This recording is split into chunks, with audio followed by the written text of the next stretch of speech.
Hey guys, welcome back to the channel. Keith here, Jesse on the camera, and tonight we have Mike Honcho himself, our Axial SCX6 on the bench for a few updates.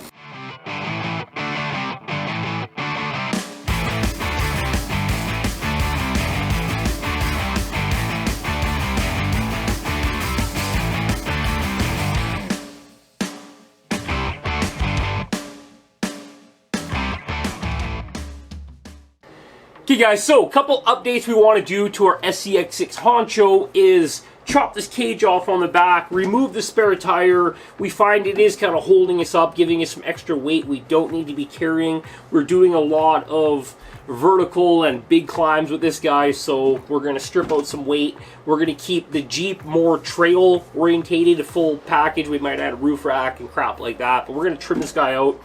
The cage on the back is kind of just in the way. I'm a fabricator. I wouldn't build a cage to this style, so I'm going to get rid of it. We might build something into a little bit different style down the road, but we're just going to clear that up so it also goes with the pickup truck theme that we have going with the Traxxas UDR stock body fenders that we put on there. We obviously have a little bit of touch-ups to do on the paint job, plus we're going to put a new wheel and tire package on it, so make sure you stick around to the end to check that out. But anyhow, we need to pull out our interior so we can get to these top screws here, so we can yard these guys out. And last time we were in here, we put the wrong screws in the wrong spot, so these bottom ones didn't fully get tightened up, so we have a chance to go back in there and reverse that all right now. So I'm going to quickly pull the interior out, and we'll catch you guys back here once we start cutting and all that good stuff. So we'll see you get back here in just a couple seconds. Okay, we got the interior plucked out. Make sure you get the screws in the right orientation. The middle length ones go in the top, the long ones in the bottom, the short ones in the middle on your cage when you're putting it together. I screwed it up last time and stripped out one of the screws, so it took a little while to get it apart, but we got it apart. Anyhow, we've dropped it off there. It's really heavy, so we're definitely going to lighten it up and gain a lot of performance out of it.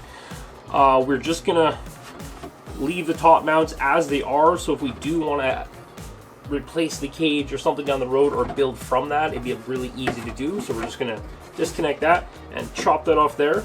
But before we do that, we're going to pull the spare tire and mount off everything, and you can just flip over underneath, and there is 4 screws putting that on, or holding that on. So let's get rid of those. Okay, and our bed sides are held on with pieces of bicycle chain link that we bolted through a piece of the Lexan and through one of the existing cage bolts. So I could quickly just undo this, slide that apart, chop that off, clean it up with a razor, and then we'll come back and we're going to slap it together. We'll show you guys how that looks really quickly, and we'll move on to the wheel and tire package. Nice short little sweet video. Let's do it. Okay, after some cutting and trimming, I think it looks 100 times better. We reversed the bolts so they ran in from the back inside. There is like this round little cup thing to achieve getting the screw head kind of working on the inside of this rounded corner. So we still have that on the inside, and we just used a Traxxas wheel nut on the inside to hold it, 4mm wheel nut. So I think it looks a heck of a lot better. The weight of this tire and the mount plus a couple other ounces maybe for the cage pieces is going to add up a lot on the trail, and I just love the look of it now. The bed size looks a lot more like a pickup. So we added a bunch of scale junk to our interior. We're letting that dry right now. We're going to throw this back on the truck, but first off, we're going to put the new wheel and tire package on, and let me grab those real quick. Okay guys, for the new wheel and tire package, we went with the new Proline Maxxis Trepidator 2.9-inch tire, and we put the stock J Concepts foams from the Tusk as we are running our steady foams in our 2 other trucks. These are the Power Hobby wheel. Now they didn't come like this. They came in this weird kind of gray blue color. We took them to Sandblaster, sandblasted them, and gave them this red and black digital camo paint job to kind of go with the theme on the Toyota of the black and red.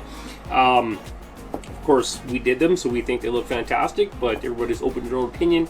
Anyhow, pretty easy to do if you have yourself a Cricut vinyl cutter and a little bit of time. And a sandblaster guy to help too. You don't really need a sandblaster, but you should get one.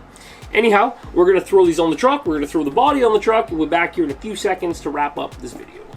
Okay guys, I think that looks 100 times better. We still got the interior to pop into there. We wanted to show you the wheel and tire package with this new addition of the removal of that cage and that spare tire. We're going to be hitting the trail this Sunday, so watch for some shorts with the new bob rear end on it. It's going to be it's going to perform a lot better. We're going to get to test out these Maxxis Trepider tires. We're running the stock J-Concept single stage foam in them. The foam that comes with them is far too soft for these big heavy trucks. We're going to order up some more steady foams, but right now that's what we had on hand to throw in there, stiffen that up. So stay tuned for some shorts and a couple of the trailing videos coming up. But anyhow, that is the end of the update video for the Axial SCX Honcho that we call Mr. Mike Honcho himself. See you guys on the next one.